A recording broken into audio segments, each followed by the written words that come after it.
Hello friends, welcome to my channel VVR crazy videos. Friends, ఈ వీడియోలో మనం ఇలాంటి ఒక బ్యూటిఫుల్ వీడియో ఎడిటింగ్ అనేది ఎలా ఎడిట్ చేసుకోవాలో చూద్దాం ఫ్రెండ్స్, ఈ వీడియో అనేది చాలా క్రేజీగా ఉంటుంది కాబట్టి వెంటనే లైక్ చేయండి, షేర్ చేయండి అండ్ అలాగే సబ్స్క్రైబ్ చేసుకోవడం మాత్రం మర్చిపోకండి. ఫ్రెండ్స్, ఈ వీడియో ఎడిటింగ్ కోసం మన దగ్గర అలర్ట్ మోషన్ యాప్ అనేది ఉండాలన్నమాట. ఒకవేళ మీ దగ్గర లేకపోతే కింద డిస్క్రిప్షన్లో లింక్ ఇస్తాను, ప్లే స్టోర్కి వెళ్ళి డౌన్లోడ్ చేసుకోండి. ఇదే అనమాట అలర్ట్ మోషన్ యాప్ అన్నమాట. సో ఇప్పుడు అలర్ట్ మోషన్ యాప్ అనేది ఓపెన్ చేసుకున్నాను అండ్ అలాగే మీకు కిందన ఒక ప్రిసెట్ లింక్ కూడా ఇస్తాను. సో అది కూడా వెళ్ళి డౌన్లోడ్ చేసుకోండి. సో ఇప్పుడు ఆ ప్రిసెట్ లింక్ అనేది డౌన్లోడ్ చేసుకున్న తర్వాత సో ఇదే అనమాట వివిఆర్ క్రేజీ వీడియోస్ ప్రిసెట్ అని ఉంటుంది. సో అదే అనమాట ప్రిసెట్. ఆ ప్రిసెట్ అనేది ఓపెన్ చేసుకోండి. ఇప్పుడు మీరు ఏం చేస్తారంటే సో ఇక్కడ మీరు ఫస్ట్ ఉంచో మీరు నేమ్ అనేది చేంజ్ చేసుకోవాలన్నమాట. ఓకేనా? సో నేమ్ అనేది ఫస్ట్ చేంజ్ చేసుకోవాలి. సో ఇక్కడ మృణాల్ అని ఉంది కదా, సో ఇక్కడ ఈ నేమ్ ఉంది కదా, సో ఈ నేమ్ అనేది మీరు ఫస్ట్ ఆఫ్ ఆల్ మీరు చేంజ్ చేసుకోవాలి. సో ఇప్పుడు ఈ నేమ్ అనేది దీని మీద క్లిక్ చేస్తారు.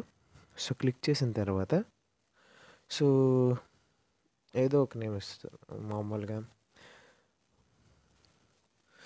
సో ఇక్కడ నేను మృణాల్ ఠాకూర్ అని ఇద్దాం.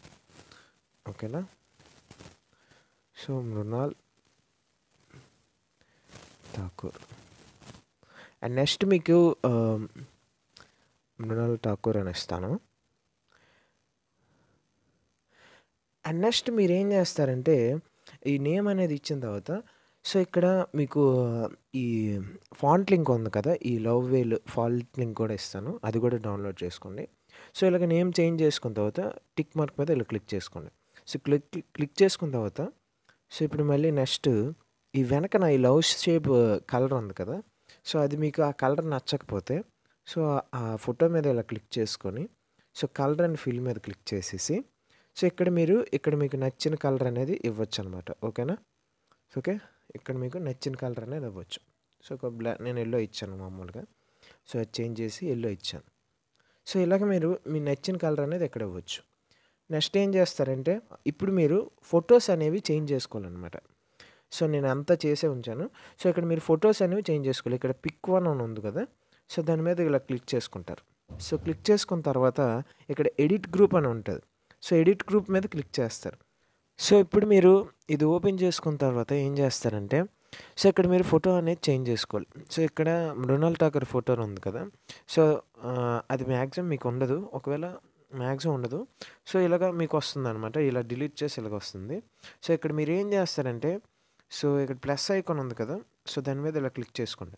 సో క్లిక్ చేసుకున్న తర్వాత ఇక్కడ మీడియా అనే ఆప్షన్ ఉంటుంది. సో దాని మీద క్లిక్ చేసుకొని సో ఇక్కడ మీరు నచ్చిన మీ ఫోటోలు అనేది ఉంటాయి కదా, మీ ఆల్బమ్స్ ఉంటాయి కదా, సో ఆ ఆల్బమ్స్ నుంచి ఏదో ఒక ఫోటో అనేది సెలెక్ట్ చేసుకోండి. అంటే మీ ఫోల్డర్స్, మీకు నచ్చిన ఫోల్డర్స్లో మీకు ఏ ఫోటో అయితే మీరు సెలెక్ట్ చేయాలనుకుంటున్నారో ఆ ఫోటో అనేది సెలెక్ట్ చేసుకోండి.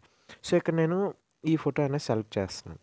సో ఈ ఫోటో అనేది లాస్ట్ దాకా, సో ఇప్పుడు నేను ఎలా ఆప్షన్ క్లిక్ చేశాను, సో అలాగే మీరు ఆ ఆప్షన్ మీద క్లిక్ చేసుకోండి. సో క్లిక్ చేసుకున్న తర్వాత ఈ మీద ఉన్నది ఇలా కింద తెచ్చేసుకోండి. సో కింద తెచ్చేస్తే మీకు ఆటోమేటిక్గా ఇలాగ అడ్జస్ట్ అయిపోతుంది అనమాట. సో ఇక్కడ మీరు ఏం చేస్తారంటే ఆ ఫోటో అనేది మీరు ఇలాగ అడ్జస్ట్ చేసుకోండి. సో అడ్జస్ట్ చేసుకున్న తర్వాత సో ఇలా మళ్ళీ బ్యాక్కి వెళ్ళిపోండి. సో ఇప్పుడు చూసారా ఫోటో అనేది చేంజ్ అయిపోయింది. సో ఇలాగ మీరు అన్ని ఫొటోస్ అంటే గ్రూప్లో, ప్రతి గ్రూప్లోని ఫొటోస్ అనేవి ఉంటాయి మ్యాక్సిమం. సో ఇలాగ మీకు అన్ని ఫొటోస్ ఉంటాయి. సో ఇలాగ ప్రతి ఫోటో కూడా మీరు ఇలాగ చేంజ్ చేసుకోవాలి. ఇలాగ మీరు నచ్చిన ఫోటో అనేది సెలెక్ట్ చేసుకుంటారు, దాని తర్వాత ఇలాగ చేంజ్ చేసుకోవాలన్నమాట. సో చేంజ్ చేసుకున్న తర్వాత ఏం చేస్తారంటే బ్యాక్కి వస్తారు. సో బ్యాక్ వచ్చేసి ఇక్కడ మీద సెట్టింగ్స్ పక్కన ఒక ఆప్షన్ ఉంది కదా, ఎక్స్పోర్ట్ ఆప్షను. సో దాని మీద ఇలా క్లిక్ చేసుకుంటారు. సో క్లిక్ చేసుకున్న తర్వాత ఇక్కడ మీరు వీడియో ఆప్షన్ పక్కన యారో ఉంది కదా, సో దాని మీద ఇలా క్లిక్ చేస్తారు. సో క్లిక్ చేసిన తర్వాత ఇక్కడ మీకు ఎక్స్పోర్ట్ రెజల్యూషన్ మీద 720 HD మీద క్లిక్ చేసుకోండి. సో క్లిక్ చేసుకున్న తర్వాత ఇక్కడ మీరు క్వాలిటీ అనేది మీకు నచ్చిన క్వాలిటీ ఇవ్వండి. సో నెక్స్ట్ ఎక్స్పోర్ట్ ఆప్షన్ మీద ఇలా క్లిక్ చేసుకోండి. సో క్లిక్ చేసిన తర్వాత మీకు ఇప్పుడు ఎక్స్పోర్ట్ అనేది స్టార్ట్ అయిపోతుంది అనమాట. ఓకేనా? సో ఫ్రెండ్స్ ఇప్పుడు ఈ వీడియో అనేది ఎడిటింగ్ అయిపోయిన తర్వాత సో మీకు ఇలాగా వస్తుందనమాట ఎక్స్‌పోర్ట్ అయిపోయిన తర్వాత. సో ఫ్రెండ్స్ ఇప్పుడు మీకు ఈ వీడియో అనేది ఎక్స్‌పోర్ట్ అయిపోయిన తర్వాత సో ఇలాగ వస్తుంది. సో ఇక్కడ మీరేం చేస్తారంటే కింద సేవ్ ఆప్షన్ ఉంది కదా! సో దాని మీద ఇలా క్లిక్ చేసుకోండి. సో అప్పుడు మీకు ఆటోమేటిక్‌గా సేవ్ అయిపోతుందనమాట గ్యాలరీలోకి.